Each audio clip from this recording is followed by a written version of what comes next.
guys, this is Al Morris.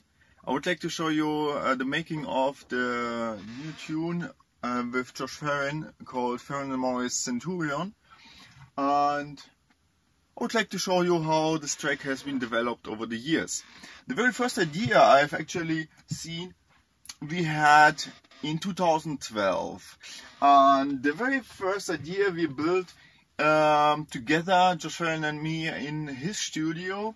We had a melody finished, and I would like to show you how the melodies sound like in 2012.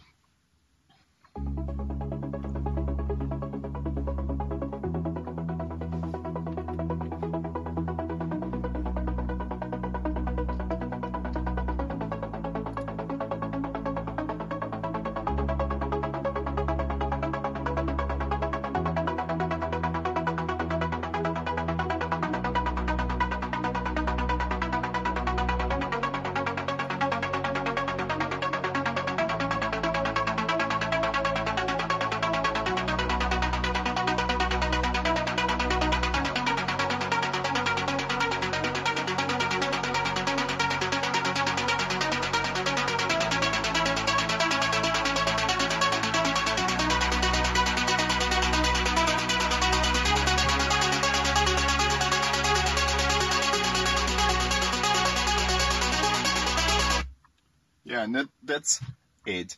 And after that, I had this teaser, this little melody on my hard drive, and we had also another idea with another teaser. We still have to finish this tune, but this idea I had on my computer, and then I started to produce the song in my own studio and finished it completely on my own. With this melody, and I would like to show you what I have done in this track. First of all, I wasn't sure if this would be an Al Morris single, because it has some kind of I had built an orchestral break into this track, and some of you might know my Rebellion tune, which was released on Titanium Recordings, and this could be the follow-up tune, but because Josh Ferrin and I have started this track together, I have called this track a Ferrin and Morris single. Anyway, we will find this melody you have heard in this track at 3 minutes and 14 seconds, again in this project here. And let me show you what I have done here.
I have added, of course, some new layers, synthesized layers to this, to the very first synthesizer. We have put in added swooshes and so on.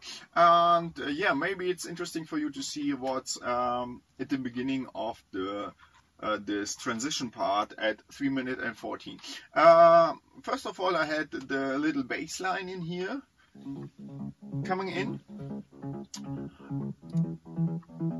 and 16 bars later at 3 minutes 42, I added some new bass lines to it for the transition part.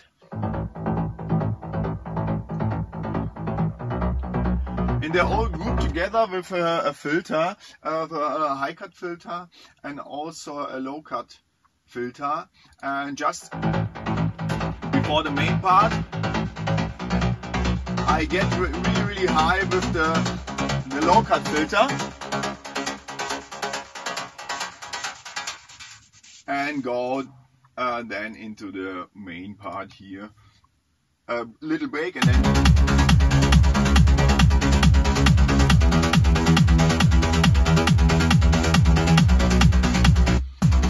and because I've started this track to build in 2012 and developed this track over the years, and I had so many layers in here and put some new layers into this track, and so we had here around 1, 2, 3, 4, 5, 6, 7, 8, 9 bassline layers. This is not normal, 9 bassline layers, but anyway, the very first bassline layer I can show you would sound like this. Just a G bass line and the middle bass line, which supports the D bass line together. Yeah, this probably should be enough for some tracks, but I couldn't stop me and added even more bass lines. And the bass lines I had before were these bass lines here. Just a simple offbeat bass line. The next bass line sounds like this. Yeah, with resonation, angry bass line. It's really noisy. A high bass line.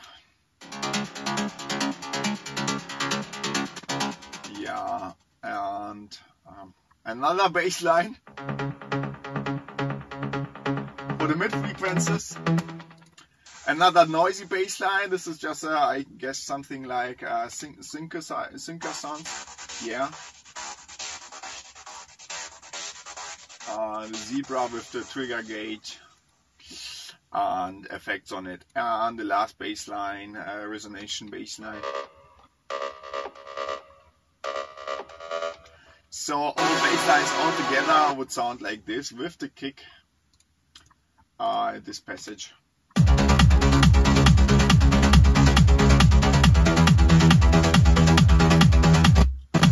And so on. Yeah.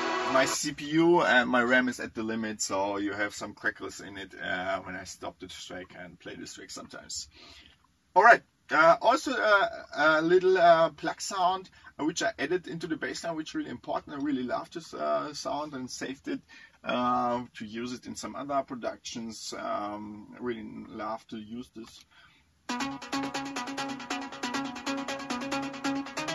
Yeah, playing this melody, and it sounds really great when you use it with the kick and the bass lines. And I only layer the very first bass lines to this Pluck sound. It would sound like this. Without. And this Pluck sound has like an own melody. I can say, you know, a little mini melody.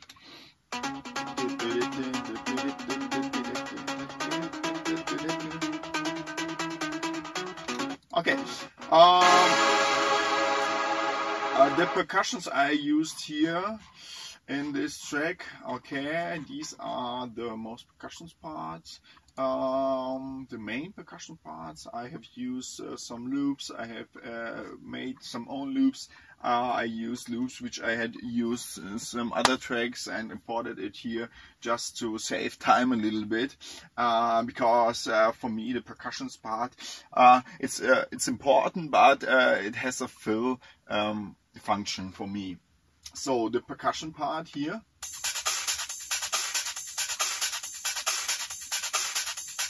This is the main part at 410. And when we listen to the percussion part, I added every I guess 8 bars something new, like this passage here.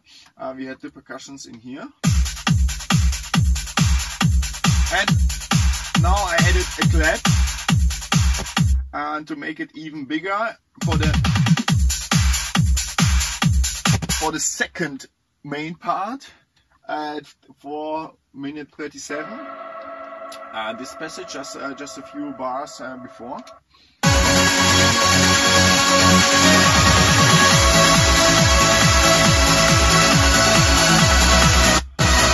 Let us listen to the percussions part as solo in front. You will hear the percussions at the front and all instruments in the background, much quieter. And you hear there's also a little transition. I top the main part just to make it even more uplifting at this passage. Yeah. Also, there are some swoosh sounds really important for this passage here. Effect sounds like uplifting down sounds. Okay, solo. Or swooshes,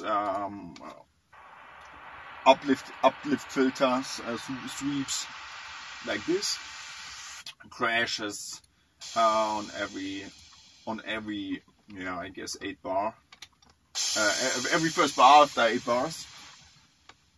Another crash, also affected with EQ a little bit. Slide sounds, which just go into. Also really important. And some smaller fill-in sounds like. Yeah, this little loop or this little fill-in we have used already in our Niagara tune with Sequentia, Ferrin and Sequentia Niagara, which was released on Enhance also many years ago. And yeah, I thought this would be so nice to edit this little mini break loop for this track. And yeah. Let me show you the transition part again. In the transition part here, 3 minutes and 40, I have used also some vocal sounds like this here. Yeah, well, this was effect sounds, really with really much reverb on it, and then.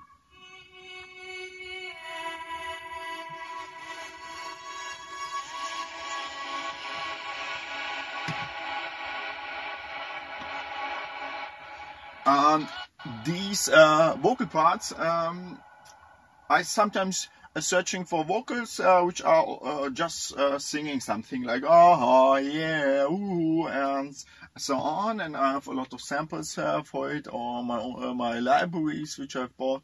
Then I'm searching for vocals and test them out. Sometimes I have to pitch them, and then I go record the vocal. So I have it when it's from a contact sampler.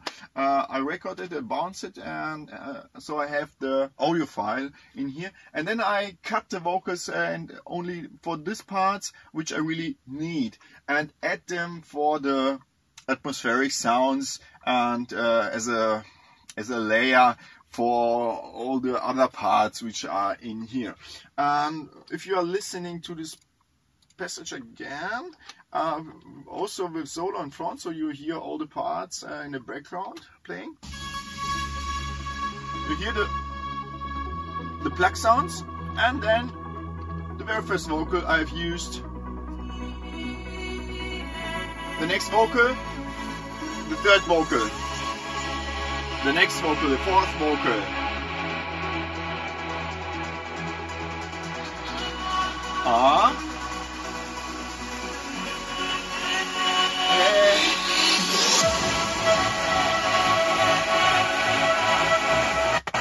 And so on. And when you're again listening to the vocal parts, this is some go out.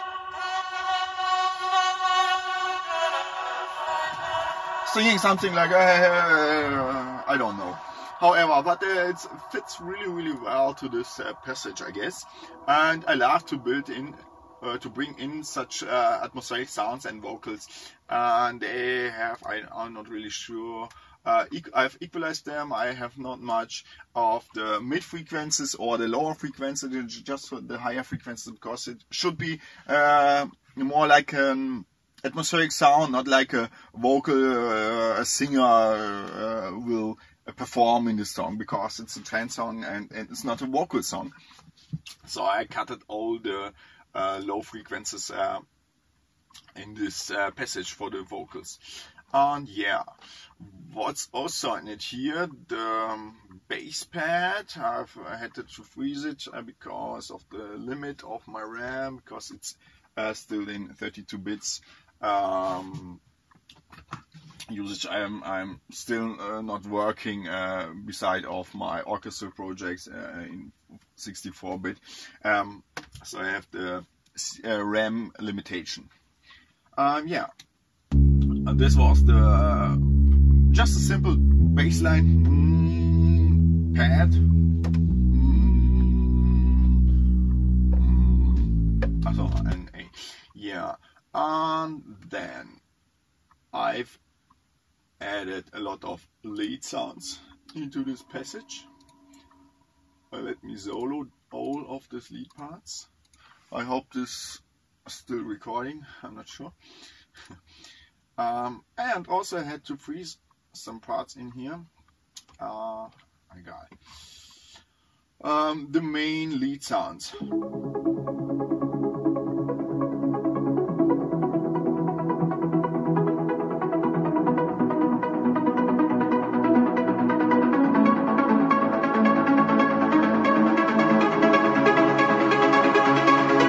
And so on, and the main part here.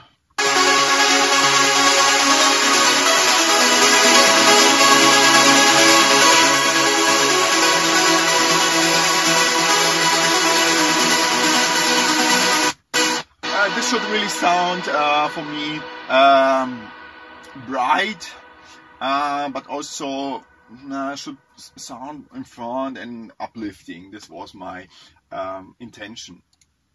And what's also in here to layer this lead sound, the pad with side chaining, and which also bring in some atmosphere.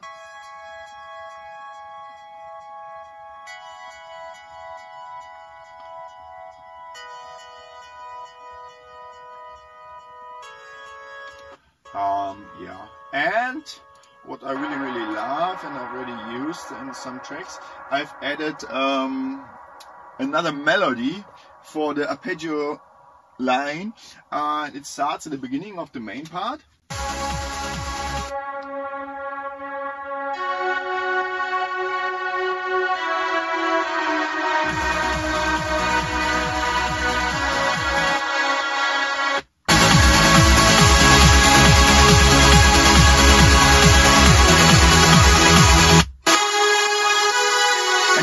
You don't hear it really loud because it starts really quietly and then came more and more into the front, and so you will hear the melody, the most of the melody, just before the second part of the main part here.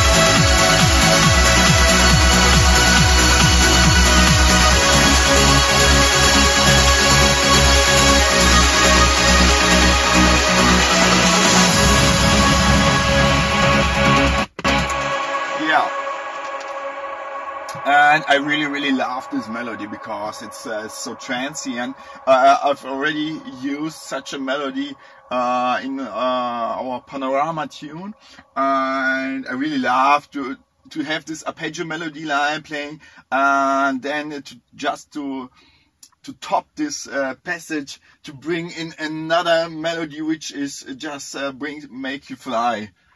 In my opinion, I'm not sure if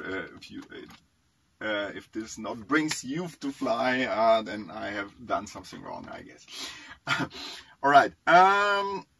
what's also inside the break? The break. The break I've built in another project of this track.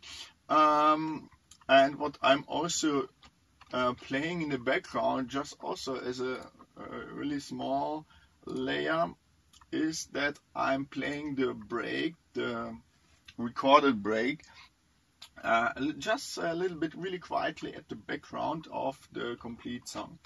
Not the complete song, the main part of the song. This is the break.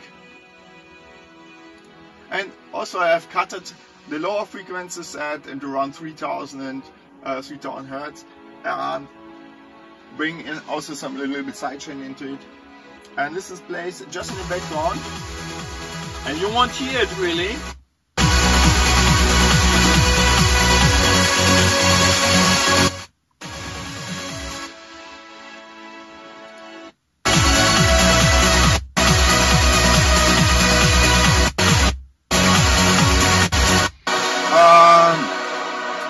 I'm not sure, because I love to bring in as much as possible into a project just to make it sound really, really full. And this is the reason why I have bring in this melody again, the orchestral part, into this break. Into this song. Alright, I guess these are the most important parts, or the most interesting parts. And I hope this was interesting for you to see what's inside this production. And I really hope you enjoy this track. And you can also visit some of my other projects, or in the studio videos. I have got on my YouTube channel some other videos. You can also visit me on my SoundCloud page to listen to some of my music, which is soundcloud.com/Alan Morris. And also Facebook or Twitter, which is /Alan Morris Music. Alright, see you next time. Alan Morris, bye.